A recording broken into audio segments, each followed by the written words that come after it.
আসসালামু আলাইকুম এভরিওয়ান। আজকে আমি আপনাদেরকে শেখাবো কীভাবে সম্পাদ্য 3 আঁকতে হবে। দেখুন ভাইয়া, এখানে বইতে দেওয়া আছে ত্রিভুজের ভূমি সংলগ্ন দুটি কোণ ও পরিসীমা দেওয়া আছে। ত্রিভুজটি আঁকতে হবে। আপনাদের বইয়ের 3 নম্বর সম্পাদ্যটি ভালো করে দেখুন। আপনারাও আমার সাথে সাথে খাতাটা নিন এবং আঁকার চেষ্টা করুন। ত্রিভুজের ভূমি সংলগ্ন দুইটি কোণ ও পরিসীমা দেওয়া আছে। ত্রিভুজটি আঁকতে হবে। এখানে দেওয়া, এখানে প্রথমে লিখতে হবে মনে করি একটি ত্রিভুজের পরিসীমা পি। একটি ত্রিভুজের পরিসীমা পি, ভূমি সংলগ্ন দুইটি কোণ এক্স ও ওয়াই দেওয়া আছে। ত্রিভুজটি আঁকতে হবে। আমরা সম্পাদ্য আঁকতে হলে আমাদের 3টে ধাপ প্রয়োজন। একটা হলো বিশেষ নির্বাচন, সাধারণ নির্বাচন, অঙ্কন আর চিত্র। 4টা, আমি একটু বুক করছি 4টা। তাহলে এখন যদি চিত্র আঁকতে পারি তাহলে আমরা বিবরণ অবশ্যই দিতে পারবো। যেমন ধরেন আমরা এখন এই 3 নম্বর সম্পাদ্যটি করব। বুঝছেন ভাইয়া? 3 নম্বর সম্পাদ্যটি করব। করার জন্য আমাদের আঁকতে হবে আগে। আঁকার জন্য আমরা এখানে কি লেখা আছে? পরিসীমা। সবসময় মনে রাখবেন পরিসীমা কিন্তু পি। পরিসীমা সমান পি হবে, অলওয়েজ পি। বুঝছেন ভাইয়া? সাথে সাথে পি হবে। এখন আমরা যে কোনো একটি রেখাংশ পরিসীমা নিয়ে নিই। যেমন ধরেন আমি এখানে পরিসীমা নিব 8 বা 9 নিই। এখন যে কোনো একটি কোণ এঁকে নিই। এটা পি ইকুয়াল টু 9 সেন্টিমিটার। এটা আপনাদের গাইডে দেওয়া থাকবে সম্পর্ক এসএসসি 26 ব্যাচের জন্য বিশেষ করে। এখন যে কোনো একটি কোণ নিব আমরা, যে কোনো একটি কোণ। এটা আপনার মনের ইচ্ছা মতো, কারণ এখানে লেখা নেই যে এত ডিগ্রি কোণ নিতে হবে। এবং এটা হবে এক্স কোণ। আমরা আরেকটা নিব ওয়াই কোণ।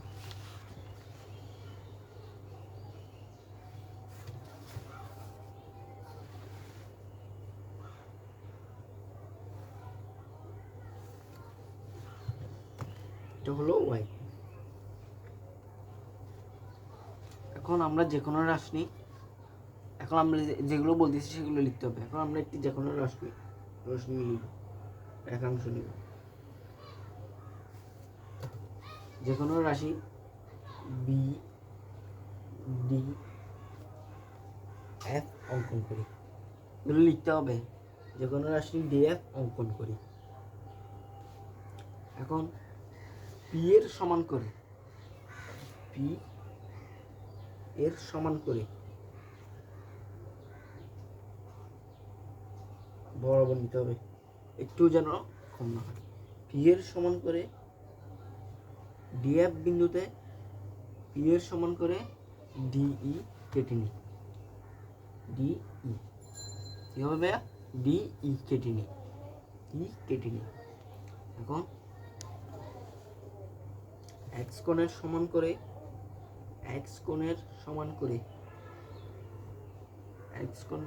করে ডি বিন্দুতে এক্স কোণ উৎপন্ন করি।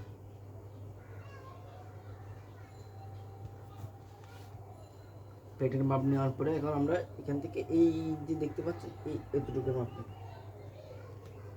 বরাবর হতে হবে।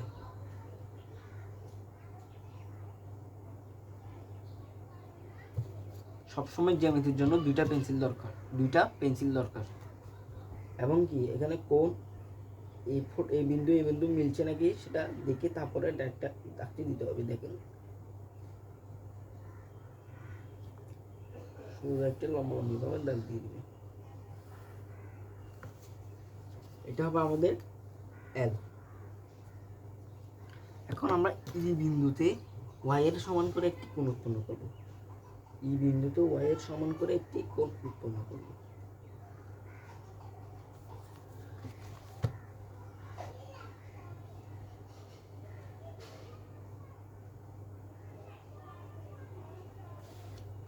কাইটের মাপ নেওয়ার পরে সোজা এটা একটু যেন গড়বড় না হয় সেদিকে খেয়াল রাখতে হবে, একটা আছে করে ফেলতে হবে। আর আপনারা চাইলে একটা 100 টাকা দামের একটা কম্পাস আছে, শুধু একটা, অনলি একটা, সেটা কিনতে পারেন। এখন আমরা এই বিন্দু আর এই বিন্দু যোগ করে দিব, এই বিন্দু আর এই বিন্দু যোগ করে দিব। এখন বিন্দুটি যেন ঠিক হয় আগে সেদিকে খেয়াল রাখবো।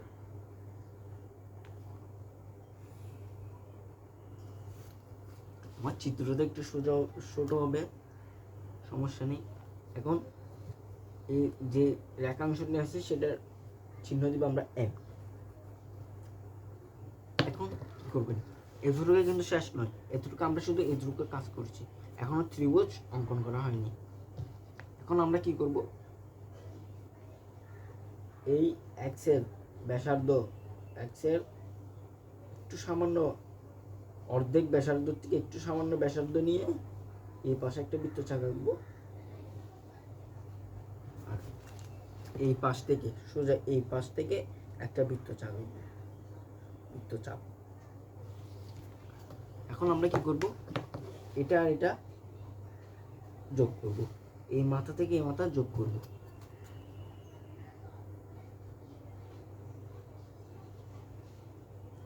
সবসময় বিন্দু সঠিক থাকতে হবে, মাথায় রাখবে। এখন আমরা কি করব, এই ওয়াই কোণটাকে অর্ধেক ব্যাসার্ধ নিয়ে, অর্ধেকের চেয়ে একটু সামান্য একটু বেশি ব্যাসার্ধ নিয়ে আবার একটা বৃত্তচাপ আঁকবো। এই জায়গা থেকে একবার, এই জায়গা দেখবে সেম সেম কিন্তু এই পাশে যা করবেন এই কোণে এই পাশে তা করবেন। এখন আমরা কি করব, সবসময় মনে রাখবে পেন্সিল কিন্তু দুইটাই লাগবে জ্যামিতির ক্ষেত্রে।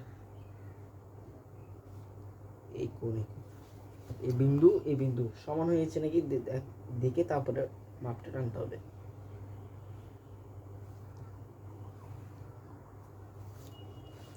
আর সবসময় মনে রাখবেন এখানে যেন ক্রস চিহ্নটা আসে, বুঝছেন?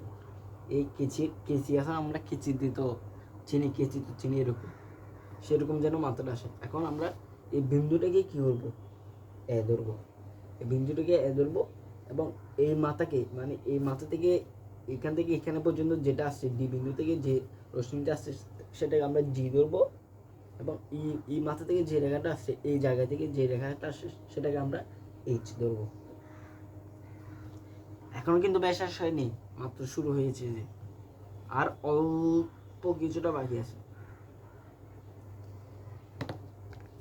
এখন আমরা কি করব জানেন, এখন এই যে আমাদের বইতে আছে এই রেখা দুইটি কিভাবে আঁকতে হয়, আপনারা এই সব জায়গায় ঠিক থাকলেও এই জায়গায় একটু ভুল করে ফেলবেন, সেটা আমরা জানি ভাইয়া। তো ভাইয়া পানি পানি করে দিব, কোনো সমস্যা নেই।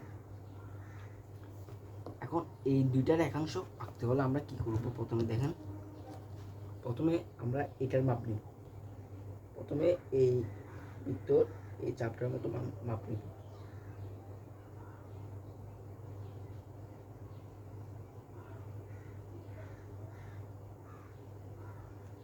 এতটুকু নিয়ে লাড়াবো না, এতটুকু নিয়ে এখানে একটা বৃত্তচাপ আঁকবো।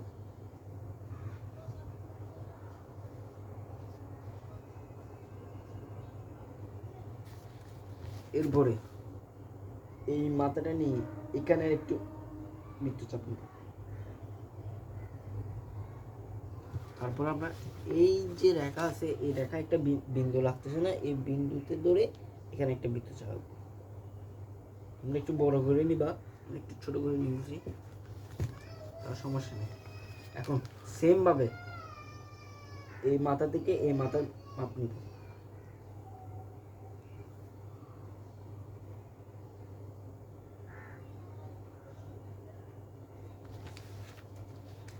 এই বিন্দু থেকে এই বিন্দু কেটে নেব, ঠিক আছে ভাইয়া? এরপরে এই মাথা থেকে এই মাথার বৃত্তচাপটা নিয়ে নেব।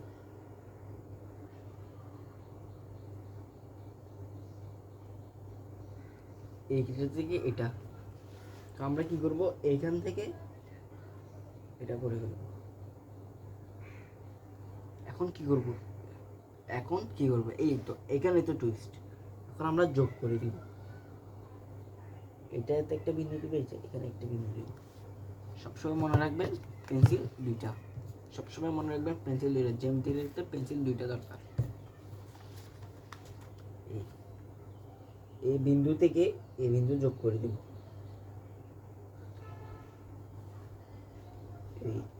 এই বিন্দু যোগ করে দিলাম।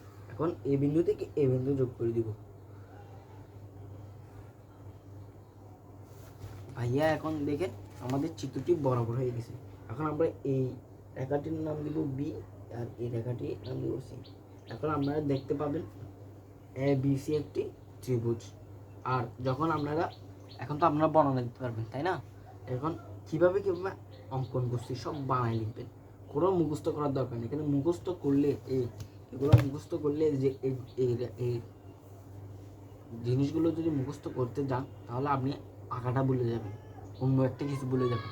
যেমন আপনাদের এখন এসএসসিতে প্যারাগ্রাফ আছে না, অনেক কিছু ভুলে যাবেন।